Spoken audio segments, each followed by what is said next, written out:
Ladies and gentlemen, please welcome a little bit of Australian royalty, Dame Edna Everage.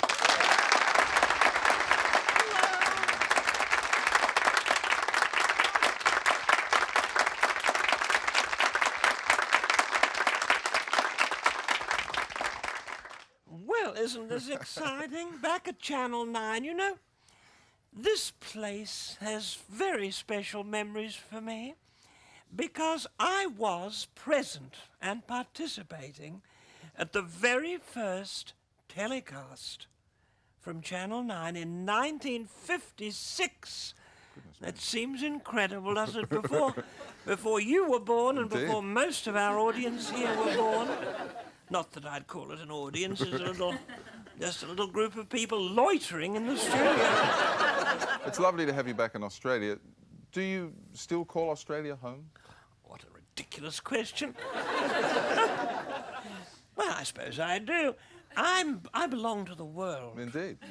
I carry an Australian passport, so I don't regard myself as a resident of Finland, for example. I've never called Helsinki home, for example. Where do you spend most of your time? I spend a lot of my time in hotel rooms. And quite often, until I think a little bit more seriously about those less fortunate than myself, I spend a lot of time feeling a wee bit of self-pity. And please beware of it. I call it Plom's disease. And it's worse than SARS. Plom. It's P-L-O-M. Do you know what it stands for? I wouldn't have a clue. Poor little old me.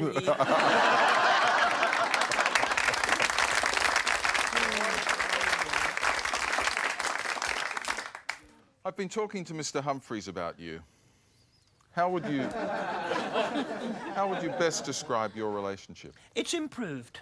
My relationship with Barry Humphreys has improved. It was a funny old story. I've told it in one of my autobiographies, and I've mentioned it here and there, but the truth of the matter is that many years ago, and I'm going back now to the 1950s, I'm probably one of the great and longest living institutions in Australia's theatre history, and I was standing in the kitchen with my wrists in the sink, that grey water with peas and mutton fat floating in it.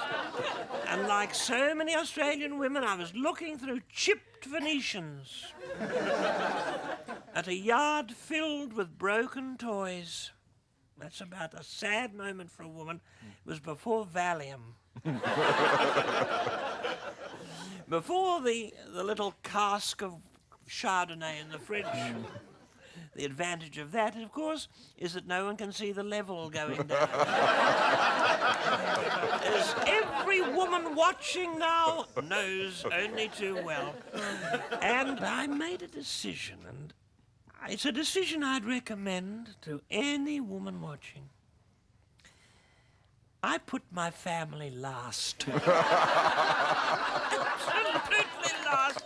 Girls, you will never regret it. You will never regret it. What was that? You'll never regret it because they grow up all the same. And if they're going to be dysfunctional, they'll be dysfunctional. Just on the subject of Mr. Humphreys, we know you're friends, I suppose, but has there ever been anything more than friendship, ever any funny business? No, I'd never think you'd... Anyway, with work colleagues, it's a no-no. To use a bit of a modern expression. You don't ever do, and I wouldn't have the slightest inclination. I've never seen his appeal.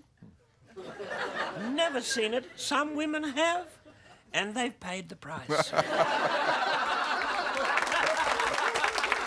What does Edna do to relax? I mean, do you ever get the chance just to loll around out of the spotlight?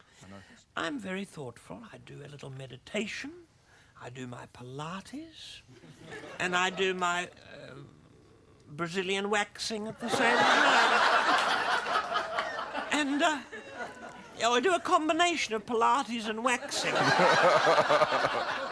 And that's called Depilates.